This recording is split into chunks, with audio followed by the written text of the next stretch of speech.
appears ordinary till you see the core side of it. And what you're looking for is the story behind the news. We bring it to you from Lagos, the commercial capital of Nigeria. Giving you all sides and political stories round the clock. Every detail from the start line to the final whistle. CoreTV News, expanding your view.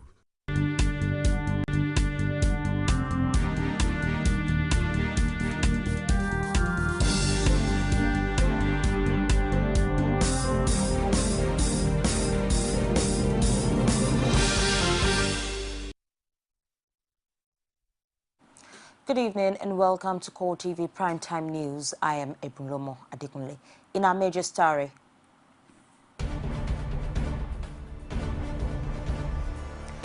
the military once again successfully repels another attack on Maiduguri by Boko Haram militants.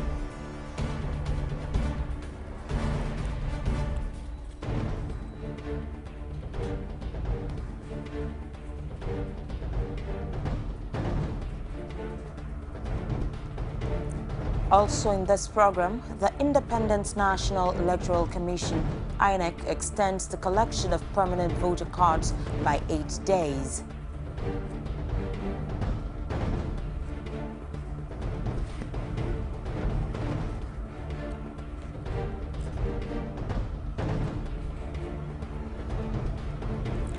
The All Progressives Grand Alliance, APGA, endorses President Goodluck Jonathan as its presidential candidate for the presidential elections, barely 2 weeks away.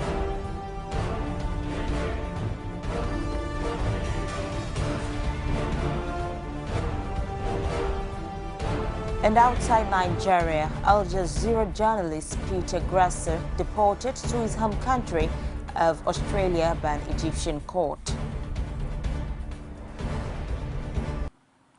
Boko Haram insurgents for the second time in 2 weeks launched an attack on Maiduguri, the Borno state capital. But like the first attempt, troops backed by fighter jets repelled the attack. Members of the local vigilante group, the civilian JTF, were also part of the initiative that pushed back the invaders. Local residents say scores of Boko Haram members were killed during the battle that raged for hours. Defense headquarters has since confirmed that the terrorists suffered heavy casualties through its Twitter feed. The People's Democratic Party has praised the gallantry of officers and men of the Nigerian Armed Forces in repelling the insurgents in Borno and other troubled states in the north. PDP National Publicity Secretary Olisa Metu said in a statement in Abuja that the members of the armed forces have shown exceptional patriotism in risking their lives to protect those of other citizens and intensifying efforts to ensure that the nation is rid of terrorist activities. He also condoled with the families of the victims of the attacks, while also comforting the displaced and the wounded, and prayed God to restore enduring peace in the country. Reports coming in from the Yoruba State town of Potiskum indicates that a suicide bomber has detonated explosives in front of the house of a member of the House of Representatives, SBO Garbu. Witnesses say the explosion led to the death of an unidentified number of people and also disclosed that the suicide bomber walked to the front of the house of the member before blowing himself up. It is, however, not clear if the bomber targeted the House of Reps member. Potiskum has been the scene of over 4 suicide bomb attacks in the last few weeks. The presidential candidate of the All Progressives Congress, Muhammadu Buhari, on Sunday denied a newspaper report that he will subject the military and other arms of government to probes if elected president in the February 14th election. Buhari made this clarification through a statement signed by Garba Shehu of the Directorate of Media and Publicity, APC Presidential Campaign Organization. The retired military general, however, said his administration will deal with all cases of impunity and corruption, no matter who is involved. It also quoted Buhari as saying that he is passionately concerned about the conditions of the armed forces at the moment. Buhari, according to the statement, lamented that despite huge budgetary allocations, the country has failed to effectively deal with security threats, including Boko Haram terrorism. The federal government has given approval to the police for the acquisition of 2,564 vehicles to enhance security operations during the forthcoming general elections. Vice President Namadi Sambo, while speaking at the launching of 263 patrol vehicles for the police at the Eagle Square, Abuja, also appealed to party supporters to shun violence during the polls. Sambo, who represented President Goodluck Jonathan, says the procurement of the vehicles is aimed at boosting the capacity of the Nigerian police force to effectively deliver on its mandate. Speaking earlier, the Inspector General of Police, Suleiman Abbas, says approval for 2,564 operational vehicles was given by the President, but the first batch of the patrol cars, comprising 170 Nissan NP300 hard-body patrol pickup vans, 129 Nissan Frontiers double-cabin patrol vehicles, 50 Nissan patrol four-wheel drive jeeps, 10 Toyota double-cabin armored patrol vans, and 4 Ford 550 model state-of-the-art armored personnel carriers are the ones being commissioned. The Nigerian police force has continued its effort aimed at bringing professionalism to the force with the graduation of 301 officer cadets as ICT professionals after training. The graduating officers, 213 ASPs and 88 inspectors, have spent a year at the Police College of Information Technology, Abeokuta, Ogun State. Details of Napoleon Murma's report is presented from our studios. The Inspector General of Police, Suleiman Abba, represented by the DIG, Ashimad Agungu, in his address to the graduates, says Nigerian police, which is currently facing security challenges through the activities of insurgents and terrorists, has taken the step to rise to the challenge through development of capacity, like the training of officers in information, communication and technology, proficiency and use. President, I can say with confidence and pride that despite the threats and challenges confronting the Nigerian police still remains stronger, safer and more respected in the field of security. However, we still face very serious threats. As we have in recent weeks with insurgents, there are still terrorists who are challenged to police officers and men that you need to be ready for the full ranges of threats. It is from the conventional to the unconventional to the cell of terrorists planning the next attack, from the dangers of robbery, kidnapping to the new threat of cyber and other crimes and criminality. We must be vigilant. Police Affairs Minister Abdul Jalil Adesina, while congratulating the graduates, says the art of policing has gone digital and Nigerian police force cannot afford to be left behind. He assured Nigerians that the police will handle the forthcoming general elections with professionalism. Policing has gone digital, and as a member of the global village, the Nigerian police force cannot be left behind. He added the president is committed to a free, fair and violence-free election. The president has repeatedly declared that, quote, my political ambition does not worth the shedding of the blood of any citizen of this country. Mr. President has humbly demonstrated in word and action his unalloyed commitment to peaceful and violence-free election for this country. He urged the political class to embrace peace before, during and after the elections.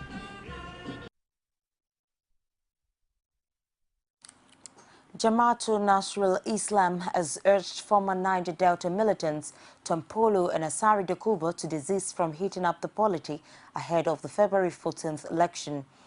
General Secretary of the Islamic Group Badi, Khalid Abubakar Aliyu, said at a news conference in Kaduna that the atmosphere is becoming charged because of the war threats made by the duo.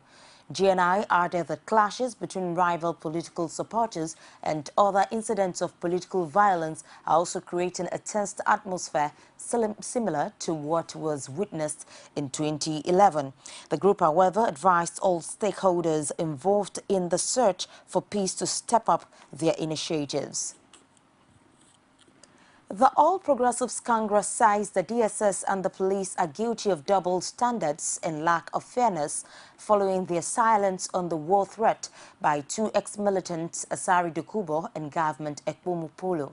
In a statement issued in Lagos by its National Publicity Secretary, Lai Mohammed, the party said it is insightful to note that the same security agencies that reacted with hysteria to the harmless comment by Governor Rotimi Amechi has suddenly lost their voices when the ex-militants threatened to wage war on the nation.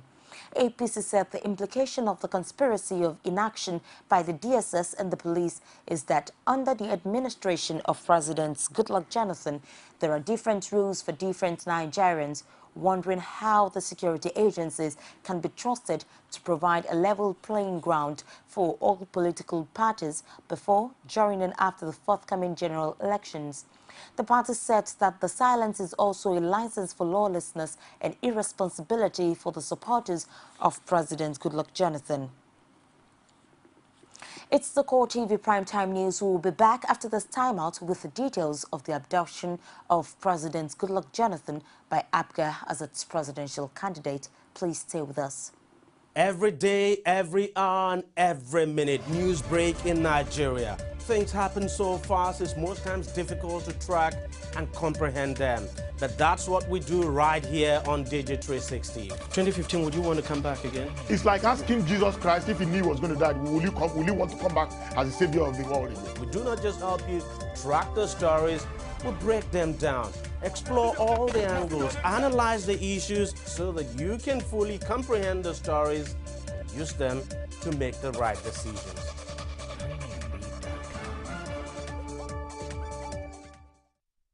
Many thanks to you for being there. And if you're just joining us, here is a reminder of our major stories. The Nigerian military once again successfully repels another attack on Maiduguri by Boko Haram militants.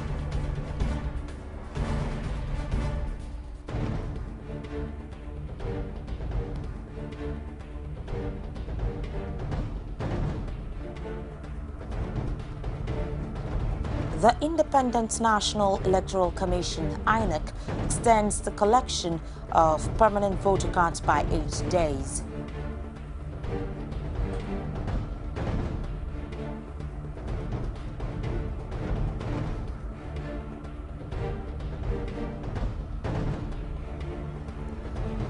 The All Progressives Grand Alliance, APGA, endorses President Goodluck Jonathan as its presidential candidates for the presidential elections barely 2 weeks away. And for more news and other information, you can visit our social media platforms. On Facebook, it's facebook.com/CoreTV News. Our Twitter handle, CoreTV News NG. And on YouTube, youtube.com/CoreTV, leave a space, then news. Apparently, in response to huge public outcry, the Independent National Electoral Commission has extended the deadline for the collection of permanent voter cards to Sunday, 8th February 2015. This information was contained in a statement issued by the Chief Press Secretary to INEC Chairman Kayode Dowu in Abuja on Sunday. It said this latest information supersedes the earlier deadline of Saturday, 31st January 2015. Idowu said the extension was intended to give registered voters yet to collect their PVCs the opportunity to do so in readiness for the February 2015 general elections. The national leader of the All Progressives Grand Alliance, APGA, and Governor of Anambra State, Willie Obiano, says President Goodluck Jonathan remains the presidential candidate of the party for the 2015 general elections.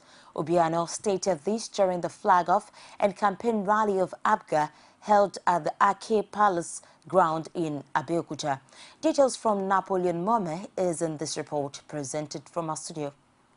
The governor urged all members of his party to come out and march to vote for Jonathan and all ABGA candidates in the coming election. For this presidential election is Goodluck Ebele Jonathan. And I ask everybody, particularly the people from the southeast, to vote massively for Goodluck Ebele Jonathan. On the issue of the controversy surrounding the distribution of the permanent voters' cards, he says INEC is doing its best. All I can tell you is that INEC is trying their best. INEC is trying their best. Well, I believe they are. If they are not, they wouldn't have gone all the way to this time. Also speaking, the national chairman of the ABGA, Victor Ume, says ABGA is a national party while also urging people of Ogun State to elect a God-fearing man who had the capacity to govern. Elect a God-fearing man who has the capacity to govern in the person of Professor Bambushe. All our other candidates, we urge you to vote for them. ABGA is a progressive party. It is a democratic party where people are not oppressed.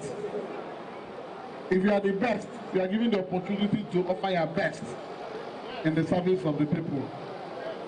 Obiano later presented the governorship candidate of ABGA in Ogun State, David Bambushe, to the party's supporters. Earlier, Governor Obiano and members of the party paid a courtesy visit to the Alake of Egbaland, Oba Adedotu Gbadebo.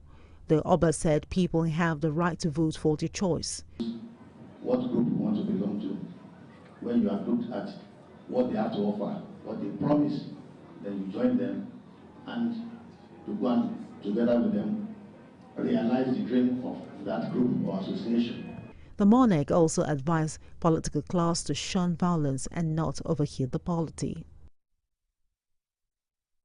With the presidential election just 13 days away, Chairman of the Board of Trustees of the People's Democratic Party, Tony Anene, has called on the North and the South to strengthen their age-long political alliance by voting massively for President Goodluck Jonathan.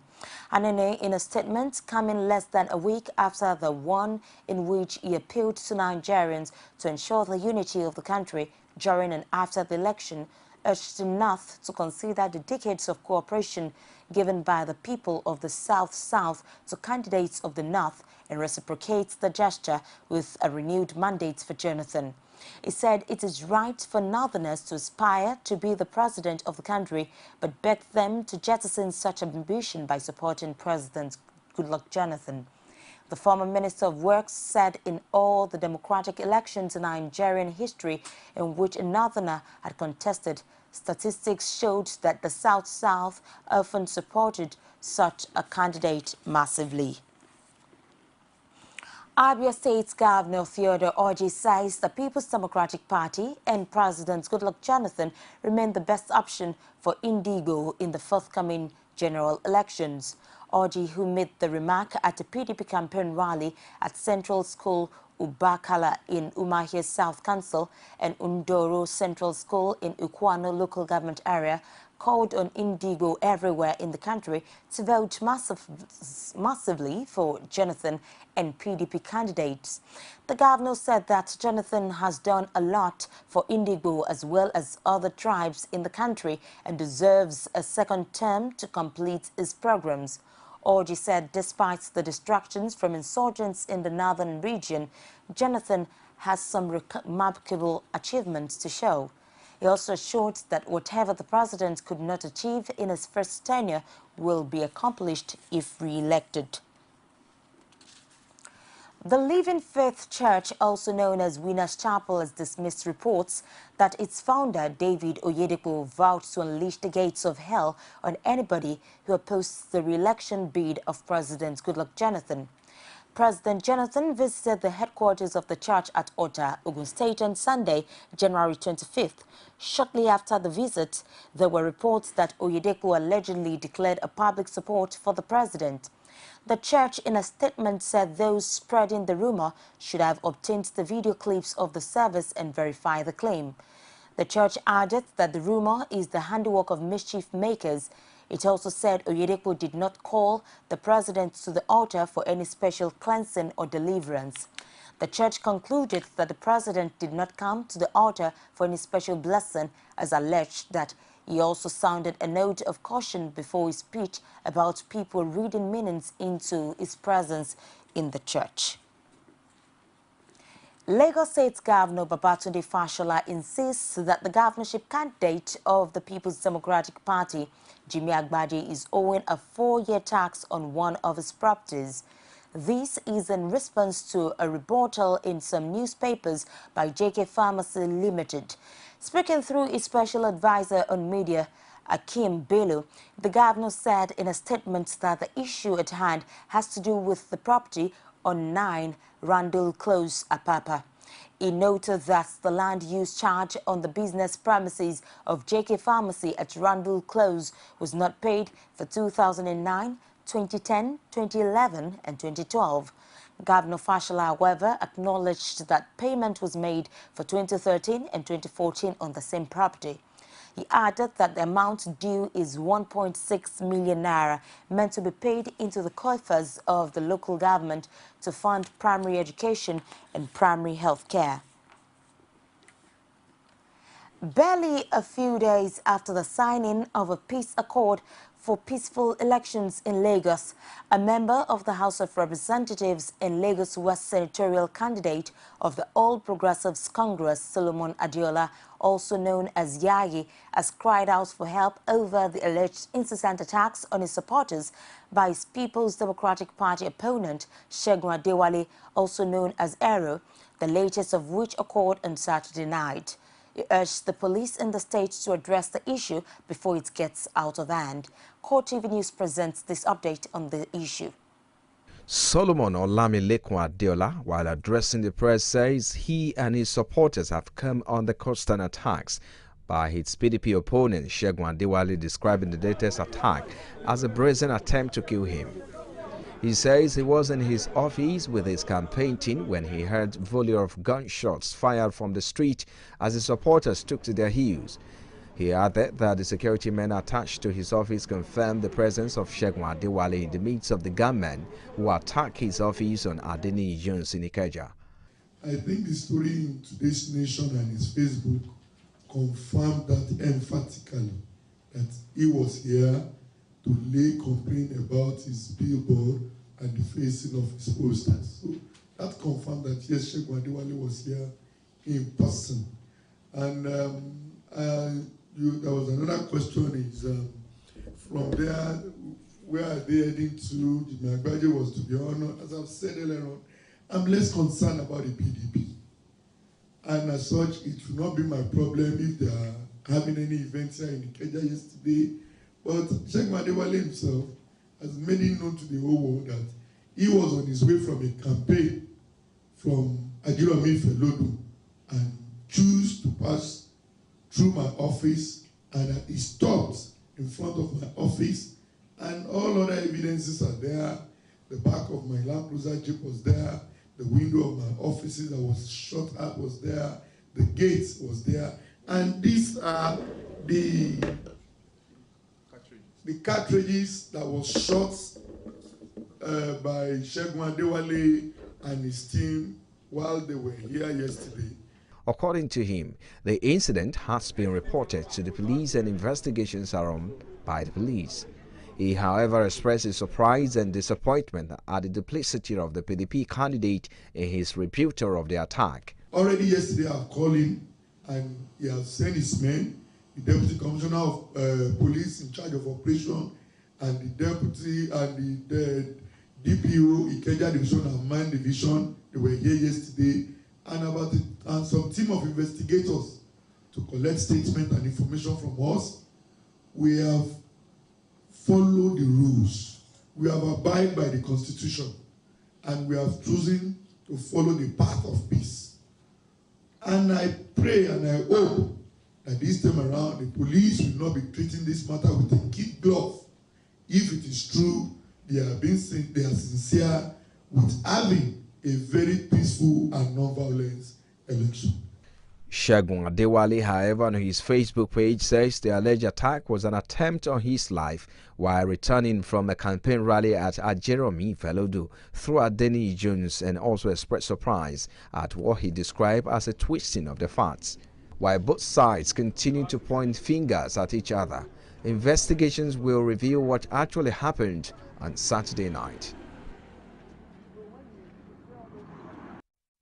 With less than 2 weeks to the general elections, the Edo State chapter of the People's Democratic Party has warned the ruling party in the state, the All Progressives Congress, to stop the constant unprovoked attacks on its members, saying that such unwarranted attack will no longer be condoned. State chairman of the party, Dan Obi, made this disclosure in his response to an attack on 11 buses conveying members of his party to its mega rally at Umogu Nokwa in Orionwa local government area of the state. Our correspondent filed in this report. Dan Obi, while addressing the large crowd of party members at the rally in the communities of 12 wards, says PDP members have once again been attacked by suspected APC thugs along Urumehe community where the Deputy Governor Pius Ubudu, an APC member, hails from. He added that the members of the party were on their way to attend the rally from Ibanke where they were attacked. We are attacked at the Deputy Governor's village. Let me say it here. This be the last time that APC members will attack members of PDP for any reason. We are law-abiding party members, but there is a limit. We will take this insult. But for now, we are going to report this particular incident to the police, and we expect them to take action. Earlier, the party chairman called on the people to vote for President Goodluck Jonathan and all the PDP candidates in the state, saying they will not be disappointed. He emphasized a vote for Muhammadu Buhari will spell doom for the nation. Under Buhari, we have decree number 4. There was no freedom of speech, and he will reintroduce decree number 4 as president. That is why we have come up powerfully to reject Muhammadu Buhari. For President Goodluck Jonathan, raise your hand. The Ohionwan people who displayed their PVCs signified their preparedness for the upcoming election, just as more APC members and leaders decamped to the PDP. Dan Obi, in his welcome to the new PDP members, faulted Adams Oshomole for his leadership and administration style. He has not shown enough that he's from Orionwa. Everything went there to say, Oshomole the carrier go Iyabo. Which one is pre-come Orionwa?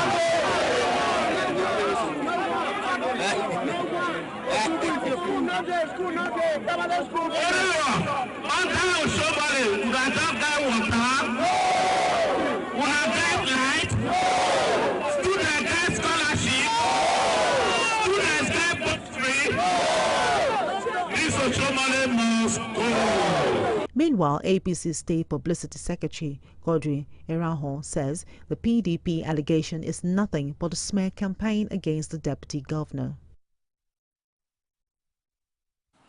The All Progressives Congress in Ekiti State says the allegation that former Governor Kayode Fayemi donated 1.5 billion naira to the Buhari campaign organization is spurious. The party says Fayemi has no account with Barclays Bank in Ghana and describes the allegation as the wicked handiwork of the PDP-led administration in the state. A statement by the Publicity Secretary Taiwo Olatobosun disclosed that some officials of the PDP have been identified as masterminds of the SMS being syndicated on the internet and the state news media, alleging that Fayemi made the donation. According to him, the allegation is merely a panicky response by the PDP's administration to Buhari's growing popularity across the nation, as well as the imminent change through the February 14 poll.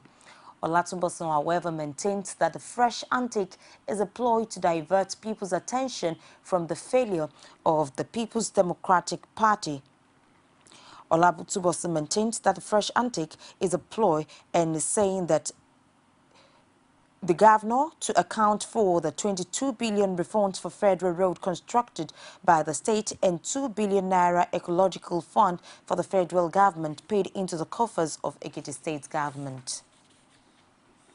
It's still the CoreTV Primetime News. We'll be back with business, sports and stories from outside Nigeria. Don't go away. You can now watch CoreTV News live from anywhere in the world on our website www.coretvnews.com. Click on Live TV on our website and watch us live. And welcome to CoreTV Primetime News. To follow us on Twitter, click on Twitter icon on our website. On Facebook, click on the Facebook and YouTube to see all our previous news production. You can also watch us live on YouTube. Click CoreTV, leave a space, then news. CoreTV News, a 24-hour news station.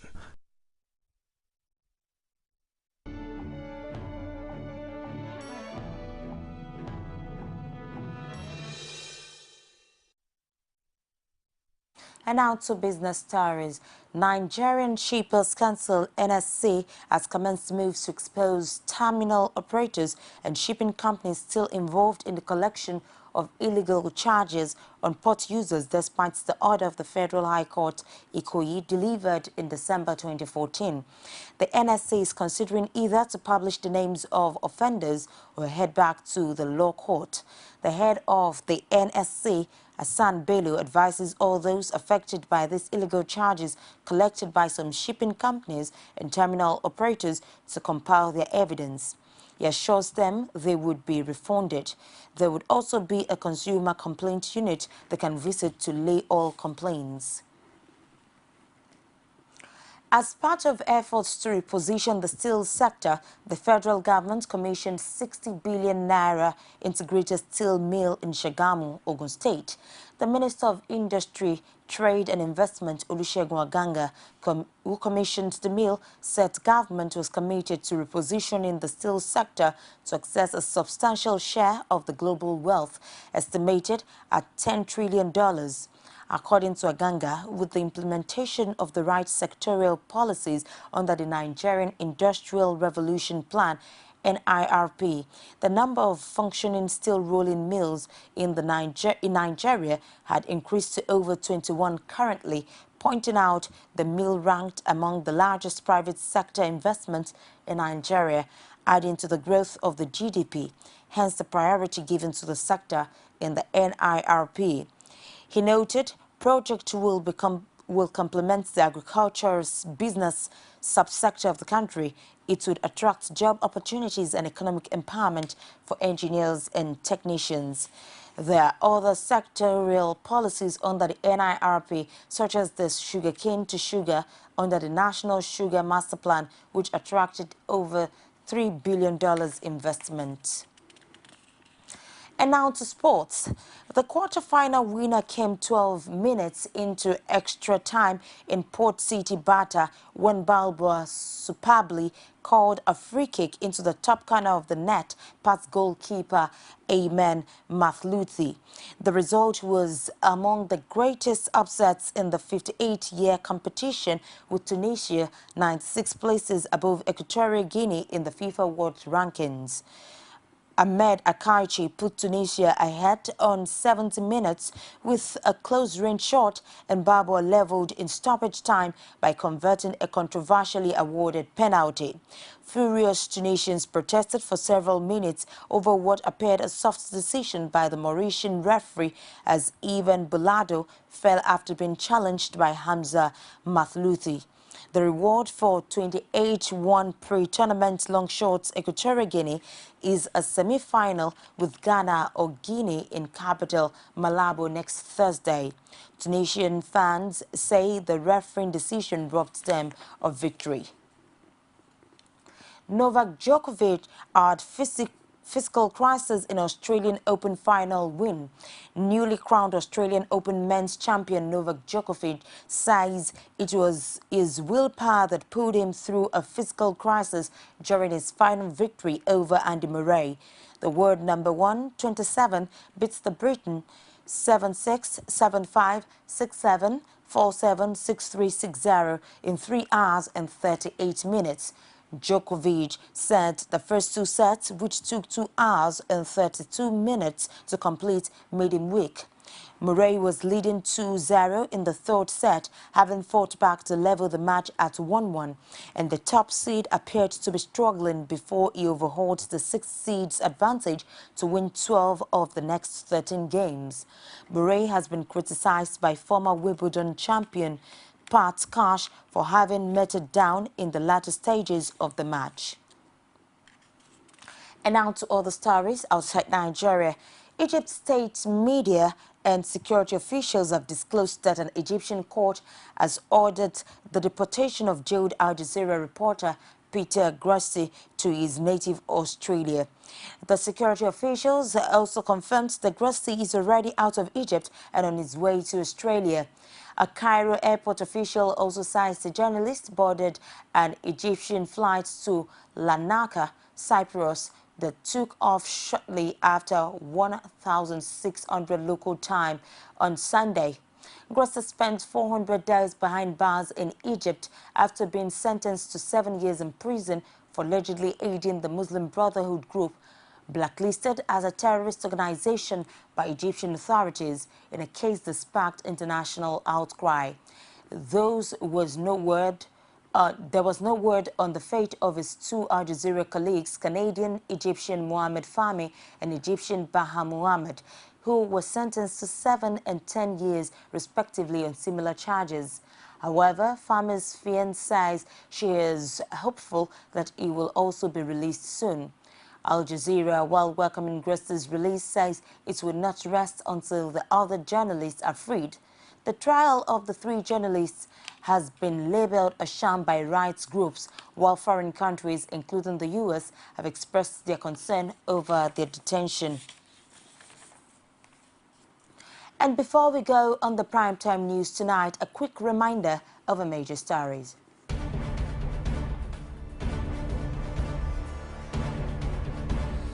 The Nigerian military has successfully repelled another attack on Maiduguri by Boko Haram militants.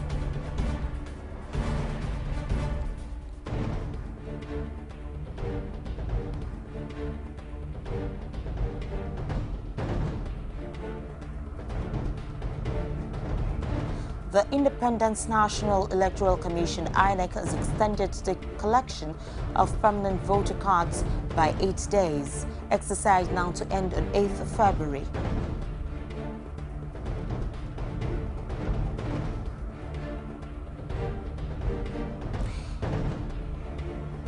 Finally, the All Progressives Grand Alliance, APGA, has endorsed President Goodluck Jonathan as its presidential candidate for the presidential elections barely 2 weeks away. And that's it on CoreTV News tonight. Thank you so much for watching. I am Ebulomo Adekunle.